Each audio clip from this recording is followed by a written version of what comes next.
Japan का नाम सुनते ही हमारे दिमाग में एक ही ख्याल आता है, आखिर ये इतना महान देश कैसे बना। ऐसा कौन सा कारण है कि जापान का तारीफ हर देश करता है। जापान किसी अन्य देश की तरह क्यों नहीं है, चलिए हम जानते हैं जापान इतना विकसित देश कैसे बना।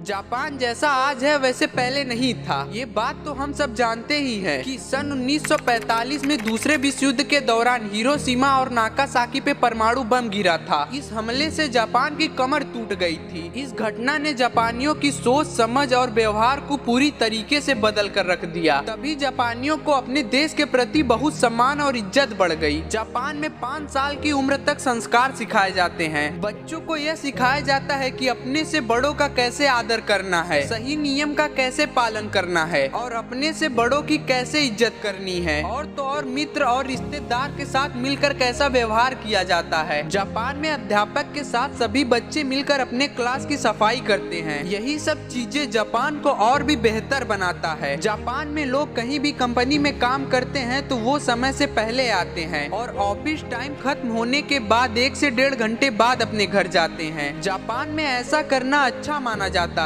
यह इस बात को दर्शाता है कि जापान के लोग अपने कंपनी के विकास के लिए पूर्ण योगदान दे रहे हैं। इसीलिए जापान के अनुशासित सभ्यता को अच्छा माना जाता है। जापान द्वितीय विश्व युद्ध के दौरान पूरी तरह से खत्म होने के बाद भी आज सबसे ऊंचे स्तर की अर्थव्यवस्था के साथ खड़ा है। जापान की अर्थव्यवस्था इस मुकाम तक बड़ी ही तेजी से विकसित होते हुए पहुंची है। अपनी इसी रफ्तार के चलते जापान न केवल चीन और भारत बल्कि कई विषय में अमेरिका को भी पीछे छोड़ चुका है। जापान आज इस मुकाम पे इसलिए है क्योंकि इस देश में सभी लोग कानूनों का पूर्ण रूप से पालन करते हैं। जापान आज भी विश्व का महासत्ता हासिल करने का ताकत रखता है, क्योंकि जापान में अन्य देशों की तरह कोई भी काम लापरवाही से नहीं किया जाता, बल्कि जापान में पहले उस काम को पूरी तरह से समझा जाता है, उसके बाद उस कार्य को किया जाता है। जापान के लोग अपने गली मोहल्ले और शहर को साफ करने के लिए किसी दूसरे पर निर्भर नहीं रहते, बल्कि उसे खुद ही साफ रखने और करने के लिए जुट जाते हैं। देखा जाए तो इस बात की कमी हमारे देश में बहुत ही ज्यादा दिखाई देती है। जापान में भारत की तरह लोग कहीं भी गाड़ी पार्क नहीं कर देते हैं। इसके बिल्कुल विपरीत जापान में गाड़ी गलत ढंग से खड़ी करने पर भारी जुर्माना देना पड़ता है। इसकी वजह से कोई भी गलत ढंग से गाड़ी खड़ी करने की जरूरत नहीं करता और इसी वजह से जब चाहे वहाँ कोई भी अपनी गाड़ी आराम से बाहर निकाल सकता है। और इसी कारण जापान के लोगों में किसी भी तरह का हिंसा पैदा नहीं होता और वहाँ के व्यक्ति कंपनी में काम करते हुए इतना थक जाते हैं कि वो कहीं पे भी सो जाते हैं, जिसे देखकर लोग कहते हैं ये हमारे देश के लिए बहुत ही ज्यादा काम किया है। जापान के नाले के पानी इतने साफ होते हैं कि उसमें मछलियां तैरती रहती हैं, जो उसमें मौजूद कीड़ों को खा जाती हैं और पानी को साफ रखती हैं। इसी कारण जापान देखने में और भी यूनिक लगता है। और एक बार जापान की ट्रेन कुछ मिनट लेट हो गई थी तो और रेलवे कर्मचारी ने उसके लिए क्षमा भी मांगी थी। और हमारे देश में ट्रेन 2 से 3 घंटे लेट हो जाती है और उस पर कोई भी कार्रवाई नहीं होती। जापानियों के अंदर एक जुनून होता है अपने देश के लिए कुछ करके गुजर जाने का, और वो अपने वक्त को कहीं बर्बाद नहीं करते, बल्कि हर काम के समय के लिए वो अपने देश के लिए समर्पित करते हैं। इसी कारण जापान इतना विकसित और टेक्नोलॉजी में भी आगे है।